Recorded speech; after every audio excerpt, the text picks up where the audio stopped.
A boy named Percy was training under the guidance of his grandfather. Grandfather entered a cave. He couldn't help but feel how fast time had passed. It felt like just yesterday that Percy was a baby. How fast he had grown. Then it hit him. Tomorrow was Percy's birthday. He had almost forgotten. Damn it, he scolded him. Forget their own age? Tomorrow would be Percy's 16th birthday, the age of becoming a true man. Laughing, the grandfather took Percy to show him his birthday gift. You've unknowingly turned 16, he said. Do you want to leave the finger of God and explore? The grandfather quickly changed the topic and asked if Percy ever felt lonely living on the borderlands. But Percy said he felt happy every day because he had his grandfather with him. That night, when his grandfather had fallen asleep, Percy quietly couldn't sit still. But in the end, he suppressed the thought. He didn't want to leave his grandfather all alone. Just then, a shadowy figure appeared in the mist. Could it be the phantom sea ship his grandfather had mentioned, called Kun Kun, which left behind a sacred mark on his neck? The holy knights had tracked the disappearance of this mark to this very location, and they were surprised. How could the one who defeated such a beast live in this desolate borderland? After searching everywhere on land, the knight found nothing until he saw an excited Percy and asked if he knew someone named Vargas. Percy was startled because that was his grandfather's name. The knight, named Sid, said Vargas was once his comrade, but they went separate ways 16 years ago. Now, something urgent had brought him here. Percy, not thinking too much, pointed to a distant direction and said, "Grandpa is probably cooking breakfast at home." More interested, Percy asked if he could see the phantom sea ship up close. But as Sid left, Percy saw Knights of the Apocalypse. Since no one knew their exact identity, Sid's mission was to eliminate anyone who might fit the prophecy, including Percy. Do you have ever felt lonely because they were together? That warmed the old man's heart. But sadly, he could no longer be with Percy or witness him grow stronger. With no more father. His father wasn't dead after all, but he had no time to explain everything. If Percy truly wanted to understand, he had to find his father and begin his own. The clothes left by his grandfather, Percy couldn't hold back his tears. He was going on this journey alone. The next day, he stood before his girling inside him. He stepped onto the path that would change the fate of the world. But since Percy had never left the finger of God before, he had no idea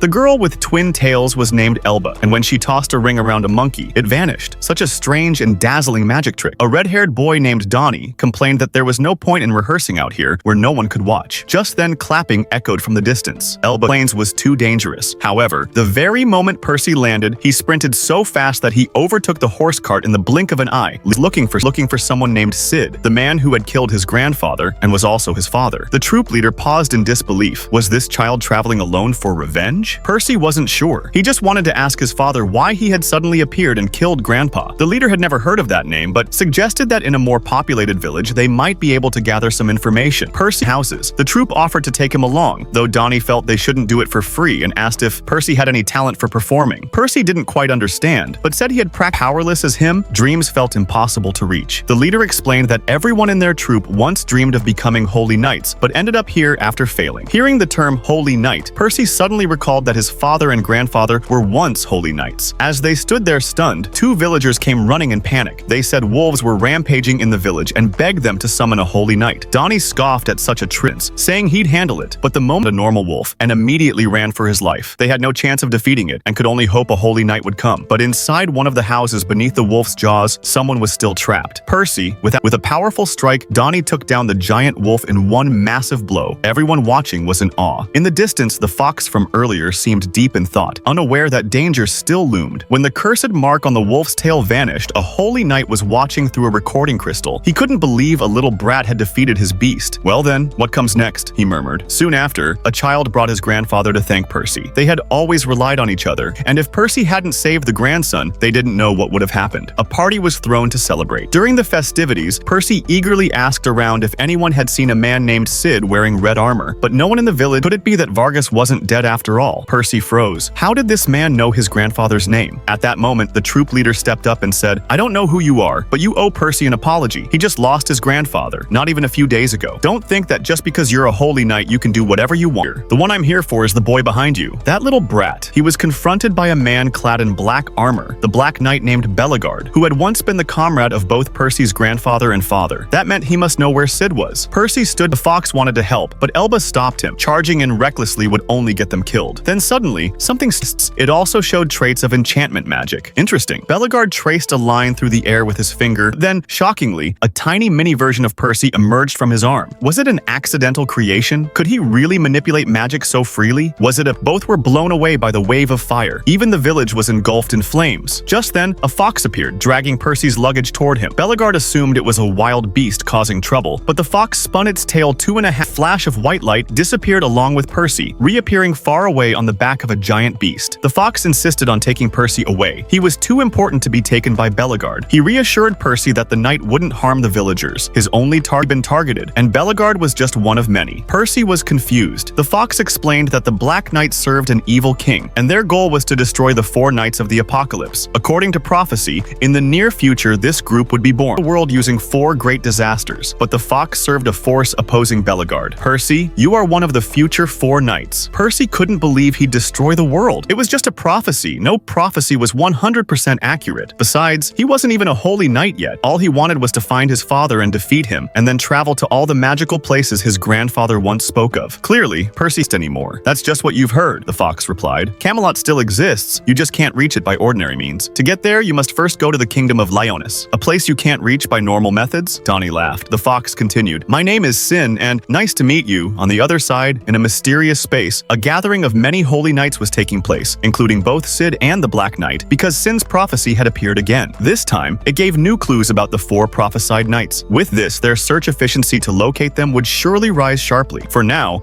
after leaving the Cage Valley, Percy was already starving. He jokingly said they should all compete to see who could catch the most impressive prey. Donnie couldn't believe this cheerful kid could be connected to world destruction. Percy excitedly dashed off and soon arrived at a vast canyon. He thought the surrounding forest must have plenty of and suddenly a girl's voice cried out in the distance, arrow in her arm. He immediately apologized, saying he was aiming at the deer and missed. The girl, named Lace, said it was just a minor wound and nothing to worry about. Them that a helmeted human had entered Echo Canyon. Donnie guessed it might be Percy. Is it dangerous? Then he felt something calling him and followed the voice through the woods until he discovered a small house. Inside, a magical creature was being interrogated. They wanted to know why she came to this cursed place. Back in the cabin, Percy apologized, saying he'd misunderstood everything. Can you let me go now? But Nasi said this was the final potion trial. If the formula was off even slightly, it could kill him. Percy stared at her trembling body and asked, if I'm... They remembered a man named Aldo who once lived in the valley, an alchemist who treasured the rare plants and minerals growing there. He was a kind man who often treated injured fairies and soon became beloved by all. When he once encountered a lost giant child, he took him in as family. One day, he found a baby abandoned in the woods. Worried for the child's safety, he adopted him and named him Nasi, raising him like his own grandson. Nasi was clever, and a day, Aldo vanished, leaving only his clothes behind. After that, strange things began happening in the valley. What they didn't know was that the true cause of the forest's decay was the release of a cursed fairy egg, but the fairies, unaware, blamed everything on Nasi and gathered in anger to punish him. They hurled stones at him, convinced Aldo had lured to its original beauty. Percy asked, confused, why does it take poison to heal? Nasi explained that to cure, one must understand poison. Every toxin could be transformed into medicine through proper alchemy. It was Aldo's motto, those who do not know poison. As it vomited forth poison, the forest once again began to rot. Trees wilted with a single touch. The monster suddenly grabbed Nasi with its massive hand and began to squeeze her tightly. A giant girl rushed in to save her, screaming, are you going to hurt your own family? But the creature didn't respond. Poison